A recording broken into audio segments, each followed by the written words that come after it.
നേരത്തെ തന്നെ അർജുനുമായി ബന്ധമുള്ളവരാണ് ഈ അഭിഭാഷക ദമ്പതികൾ എന്നുള്ളതാണ് മനസ്സിലാക്കാൻ വേണ്ടി കഴിയുന്നത്. അങ്ങനെ ഈ പറയുന്ന സുപ്രീം കോടതി ഉൾപ്പെടെ സമീപിക്കാൻ ഈ കോതമംഗലം SH ഭീഷണിപ്പെടുത്തി എന്നുള്ള ഈ കേസുമായി ബന്ധപ്പെട്ടുകൊണ്ട് സുപ്രീം കോടതി അടക്കം സമീപിക്കാനുള്ള നടപടികൾ അല്ലെങ്കിൽ അത്തരം നീക്കങ്ങൾ അർജുൻ ആയങ്കിയുടെ ഭാഗത്തു നിന്നും ഉണ്ടായിട്ടുണ്ട് എന്നുള്ളതാണ് മനസ്സിലാക്കുന്നത്.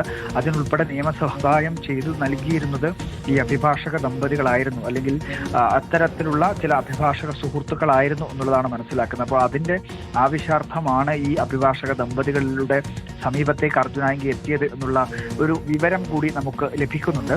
എന്തായാലും ഈ പറയുന്നത് പോലെ തന്നെ അർജുൻ ആയങ്കിക്ക് നിരവധിയായിട്ടുള്ള ആളുകളുമായി, അഭിഭാഷകരും അതുപോലെ തന്നെ മറ്റ് പലരുമായും ഒക്കെ ബന്ധമുള്ളതാണ്. പാർട്ടി രംഗങ്ങളിൽ പാർട്ടി ഔദ്യോഗികമായി ഇപ്പോൾ ഒരു തരത്തിലും അർജുൻ ആയങ്കിയെ സംരക്ഷണം ഒരുക്കുന്നില്ല. നേരത്തെ തന്നെ MV ജയരാജൻ ഉൾപ്പെടെയുള്ള നേതാക്കൾ ഇന്നലെയാണ് പത്രപ്രവർത്തകരെ കാണുന്ന ഘട്ടത്തിൽ തൂഫാനെ തൂക്കിയതുപോലെ അർജുൻ ആയങ്കിയെ തൂക്കണം എന്നുള്ള ഒരു പ്രതികരണം ഉൾപ്പെടെ നടത്തിയത്. സ്വാഭാവികമായും പാർട്ടി തലത്തിലുള്ള ചില ആളുകളുമൊക്കെയായി ബന്ധപ്പെട്ട അർജുൻ ആയങ്കിക്ക് ഇപ്പോഴും ബന്ധമുണ്ട് എന്നുള്ളത് ഒരു യാഥാർത്ഥ്യം കൂടിയാണ്. അപ്പോൾ അത്തരത്തിൽ ചില അഭിഭാഷകരുമൊക്കെയായി അർജുൻ ആയങ്കിക്ക് നിരന്തര ബന്ധമുണ്ട്. അങ്ങനെ ഈ സുപ്രീം കോടതിയെ സമീപിക്കുന്ന നീക്കവുമായി ബന്ധപ്പെട്ടുകൊണ്ട്, അല്ലെങ്കിൽ അത്തരമൊരു ആലോചനയുടെ ഭാഗവുമായി ബന്ധപ്പെട്ടുകൊണ്ടാണ് എറണാകുളത്ത് നിന്നും അർജുൻ പല വഴികളിൽ, നേരത്തെ നമ്മൾ സൂചിപ്പിച്ചതുപോലെ തന്നെ ആദ്യം തൃശ്ശൂരിലേക്ക് എത്തുന്നു, അവിടെ പോലീസിനെ കബളിപ്പിച്ച് അർജുൻ പിന്നീട് മലപ്പുറത്തേക്ക് കടക്കുന്നു. മലപ്പുറത്ത് എടപ്പാളിൽ നിന്നുൾപ്പെടെയുള്ള ദൃശ്യങ്ങൾ പുറത്തു വന്നതാണ്. ദൃശ്യങ്ങളിലും ചില കാര്യങ്ങളൊക്കെ വ്യക്തമായിരുന്നു. കാരണം അർജുൻ സഞ്ചരിച്ച വാഹനം അതുപോലെ തന്നെ മറ്റ് വിവരങ്ങളൊക്കെ പോലീസിന് ലഭ്യമായിരുന്നു. പിന്നീട് ആ വാഹനവും ഒക്കെയായി കേന്ദ്രീകരിച്ചുകൊണ്ട് നടത്തിയിട്ടുള്ള അന്വേഷണത്തിൽ അത് കോഴിക്കോടേക്ക് എത്തുന്നു. കോഴിക്കോട് പോലീസ് വലിയ രീതിയിലുള്ള ഒരു വ്യാപക പരിശോധന തിരച്ചിലൊക്കെ അർജുൻ ആയങ്കിയെ കണ്ടെത്തുന്നതുമായി ബന്ധപ്പെട്ടുകൊണ്ട് നടത്തി. അവസാനം ഏറ്റവും ഒടുവിൽ എത്തിച്ചേർന്നത് കണ്ണൂരിലേക്ക് തന്നെ, അതായത് അർജുന്റെ താവളമായിട്ടുള്ള, അർജുന്റെ സ്ഥിരം സ്ഥലമായിട്ടുള്ള പല കേന്ദ്രങ്ങളുമുണ്ട്. ആ കേന്ദ്രങ്ങളിലേക്ക് തന്നെ അർജുൻ അവസാനം എത്തി എന്നുള്ളതാണ് പോലീസിനെ മനസ്സിലാക്കാൻ വേണ്ടി കഴിയുന്നത്. അപ്പോൾ ആ തരത്തിൽ അർജുൻ ആയങ്കിയുടെ കേന്ദ്രങ്ങളും അർജുൻ ആയങ്കിക്ക് കണ്ണൂരിലുള്ള പല സുഹൃത്തുക്കളും ഒക്കെ കേന്ദ്രീകരിച്ചുകൊണ്ട് അന്വേഷണം നടത്തുന്നു. അവരിൽ ചിലരെയൊക്കെ കസ്റ്റഡിയിലെടുത്തുകൊണ്ട്, അല്ലെങ്കിൽ കരുതൽ തടങ്കലിലേക്ക്, നമ്മൾ മനസ്സിലാക്കുന്നത് പ്രകാരമാണെങ്കിൽ വളപട്ടണം സ്റ്റേഷൻ പരിധിയിൽ മാത്രം 8ഓളം പേരെ കഴിഞ്ഞ ദിവസങ്ങളിൽ കരുതൽ തടങ്കലിൽ അല്ലെങ്കിൽ കസ്റ്റഡിയിൽ എടുത്തുകൊണ്ട് ഈ നീക്കങ്ങൾ മനസ്സിലാക്കാൻ, അർജുൻ ആയങ്കിയുടെ നീക്കങ്ങൾ മനസ്സിലാക്കുന്നതിന് വേണ്ടിയിട്ടുള്ള നടപടികൾ പോലീസിന്റെ ഭാഗത്തുണ്ടായിരുന്നു. അതിനിടയിലാണ് അർജുൻ ആയങ്കി സഞ്ചരിച്ചിട്ടുള്ള കാർ പോലീസിന്റെ ശ്രദ്ധയിൽപ്പെടുകയും അത് കസ്റ്റഡിയിൽ എടുത്തുകൊണ്ടുള്ള ഒരു പരിശോധനയിലേക്ക് കടക്കുകയും ചെയ്യുന്നത്. അത് ഈ കേസിൽ ഏറ്റവും നിർണായകമായി മാറിയിട്ടുണ്ട് എന്നുള്ള കാര്യം കൂടി നമുക്ക് മനസ്സിലാക്കാൻ വേണ്ടി കഴിയുന്നുണ്ട്.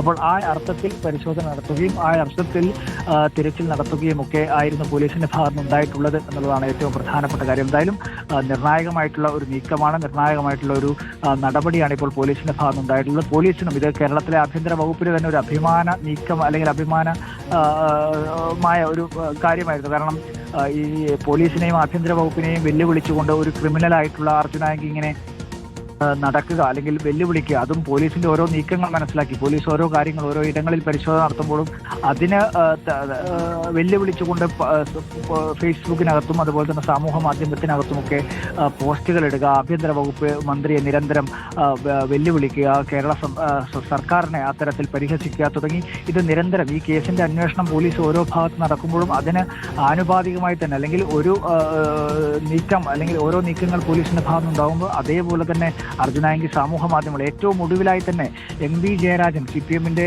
സംസ്ഥാന സെക്രട്ടേറിയറ്റ് അംഗം തൂഫാനെ പോലെ അർജുൻ ആയങ്കിയെ തൂക്കണം എന്നുള്ളൊരു പ്രതികരണം നടത്തിയ ഘട്ടത്തിൽ തന്നെ ആ MV ജയരാജനെ ഉൾപ്പെടെ പരിഹസിച്ചുകൊണ്ട് അല്ലെങ്കിൽ അദ്ദേഹത്തെ ഉൾപ്പെടെ വെല്ലുവിളിച്ചുകൊണ്ട് ചില പ്രതികരണങ്ങൾ സമൂഹ മാധ്യമങ്ങളിൽ അർജുൻ ആയങ്കി നടത്തുന്നത് നമ്മൾ കണ്ടതാണ്. അപ്പോൾ ആ തരത്തിൽ ഇങ്ങനെ തുടർച്ചയായ രീതിയിൽ വെല്ലുവിളികളും പരിഹാസങ്ങളും ആക്ഷേപങ്ങളും ഒക്കെ നടത്തുന്ന ഘട്ടത്തിൽ കേരള പോലീസിന് തന്നെ അതൊരു അഭിമാനമായിരുന്നു. അർജുൻ ആയങ്കി എത്രയും വേഗം പിടികൂടുക എന്നുള്ളത്. എന്തായാലും പോലീസിന് അധികം വൈകാതെ, വലിയ കാലതാമസമില്ലാതെ അർജുൻ ആയങ്കിയെ പിടികൂടാൻ വേണ്ടി കഴിഞ്ഞിരിക്കുന്നു എന്നുള്ളതാണ്. അർജുൻ ആയങ്കിയെ പൂട്ടിയിരിക്കുന്നു എന്നുള്ളതാണ്.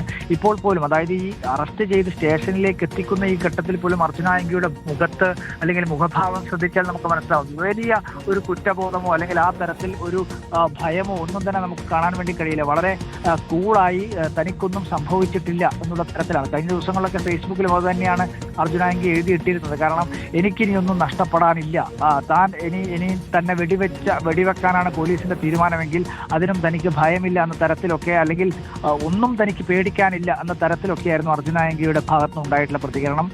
ഇപ്പോൾ അർജുനായങ്കിയുടെ മുഖഭാവവും അത് തന്നെയാണ് വ്യക്തമാവുന്നത്.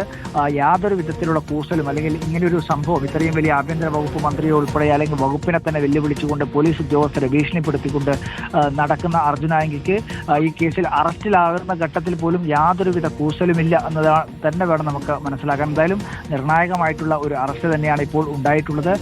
ഈ കേസുമായി ബന്ധപ്പെട്ടുകൊണ്ട് പോലീസ് നടത്തിയിട്ടുള്ള ഒരു പ്രതികരണം, ആകെ കണ്ണൂർ സിറ്റി പോലീസ് കമ്മീഷണറാണ് ഇതുമായി ബന്ധപ്പെട്ടുകൊണ്ട് അതായത് വളരെ ഹ്രസ്വമായിട്ടുള്ള ഒരു പ്രതികരണം നടത്തിയിട്ടുള്ളത്.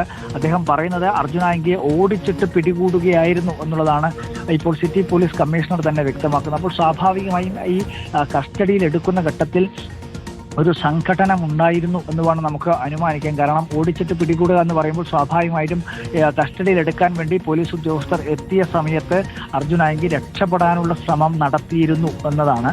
ആ ഘട്ടത്തിലായിരിക്കണം ഒരുപക്ഷെ ഓടിച്ചിട്ട് പിടികൂടാനുള്ള നടപടികളൊക്കെ പോലീസിന്റെ ഭാഗത്ത് നടന്നിട്ടുള്ളത് എന്ന് വേണം നമുക്ക് മനസ്സിലാക്കാൻ. എന്തായാലും അർജുനായങ്കിയെ കസ്റ്റഡിയിൽ എടുക്കാൻ വേണ്ടി അല്ലെങ്കിൽ അറസ്റ്റ് ചെയ്യുന്നതിന് വേണ്ടി പോലീസിന് കഴിഞ്ഞിരിക്കുന്നു. ഇനിയിപ്പോൾ തുടർന്നുള്ള നീക്കം എന്ന് പറയുന്നത് സ്വാഭാവികമായും കോതമംഗലത്തെ പോലീസ് ഉദ്യോഗസ്ഥരെ അടക്കം ഭീഷണിപ്പെടുത്തി അവിടെ ജാമ്യമില്ലാ വകുപ്പ് പ്രകാരം തന്നെയാണ് കേസ് രേഖപ്പെടുത്തിയിരിക്കുന്നത്. അപ്പോൾ അതിന് പുറമെ ഈ Kannur cyber police, Alakode cyber police ഒരു കേസ് രജിസ്റ്റർ ചെയ്തിട്ടുണ്ട്. അത് Kannur DCC president advocate Martin George നൽകിയ പരാതിയുടെ അടിസ്ഥാനത്തിലാണ്.